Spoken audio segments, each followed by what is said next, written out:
पार्षद मौजूद हैं आशीष बुटेल, पालमपुर के कांग्रेस विधायक। आइए उन्हीं से जानते हैं, तीसरे दिन भी जो है वो विपक्ष का गतिरोध समाप्त नहीं हो पाया और नारेबाजी जो है सदन में देखने को मिली और उसके बाद जो है वो आज वॉकआउट किया गया विपक्ष द्वारा। क्या मुद्दे रहे हैं, किन मुद्दों को लेकर वॉकआउट किया गया और प्रश्नकाल से पहले कॉल अटेंशन मोशन के चलते जो है वो चर्चा वहाँ पे किन मुद्दों को लेकर की गई? प्रश्नकाल से पहले पॉइंट ऑफ ऑर्डर मांगा गया सुखविंदर सुक्खू जी की तरफ से, और जो 26 तारीख को गवर्नर साहब के एड्रेस पर जो यहाँ पर जो घटना घटी थी उसके बारे में पॉइंट ऑफ ऑर्डर मांगा गया। और जो निलंबन 5 विधायकों का, कांग्रेस के विधायकों का हुआ है, तो उसको कहते हुए हम लोगों ने ये कहा कि अगर 2 सेट ऑफ रूल्स तो नहीं हो सकते। अगर कांग्रेस के विधायकों का निलंबन हो रहा है तो वहाँ पर डिप्टी स्पीकर का भी निलंबन होना चाहिए। साथ ही हमने ये भी कहा कि अगर सदन के अंदर का जो अगर कोई ऐसा फैसला आपने लिया है कि सदन के अंदर की कोई चर्चा की वजह से आपने, या गवर्नर साहब को जो हमने पूछा कि आपने पूरा क्यों नहीं भाषण पढ़ा, तो उसके ऊपर अगर निलंबन हुआ है तो वहाँ पर तो हमारे पार्लियामेंट्री अफेयर्स मिनिस्टर्स भी खड़े हुए।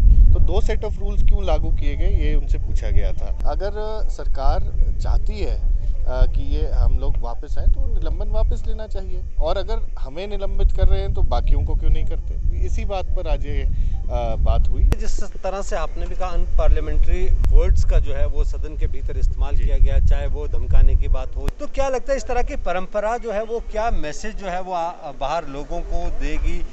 जिस तरह से ये लगातार गतिरोध भी चल रहा है और सरकार का ये कहना है कि राजभवन जाके राज्यपाल से माफ़ी मांगते तो ज़्यादा सही रहता। मैं ये कहना चाहूँगा कि अगर हमने उनको पढ़ने के लिए, पूरा अभिभाषण पढ़ने के लिए कहा तो जनता के लिए कहा, वो उसमें क्या गलत कहा हम लोगों ने?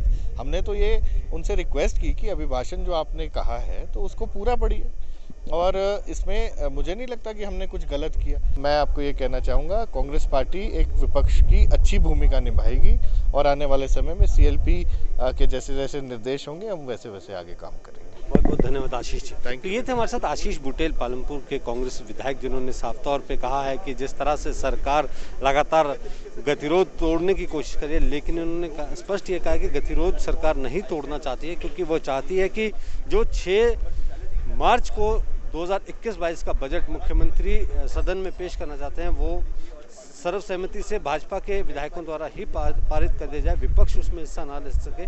तो ऐसा आरोप जो है वो विपक्ष के विधायक जो हैं उन्होंने लगाया। बहरहाल देखना ही होगा कि आने वाले समय में बजट सत्र में क्या कुछ जो है वो निकल के सामने आता है। मैं अपने सहयोगी पुष्पिंदर चौधरी के साथ सुनील परमार, MH1 प्राइम, शिमला।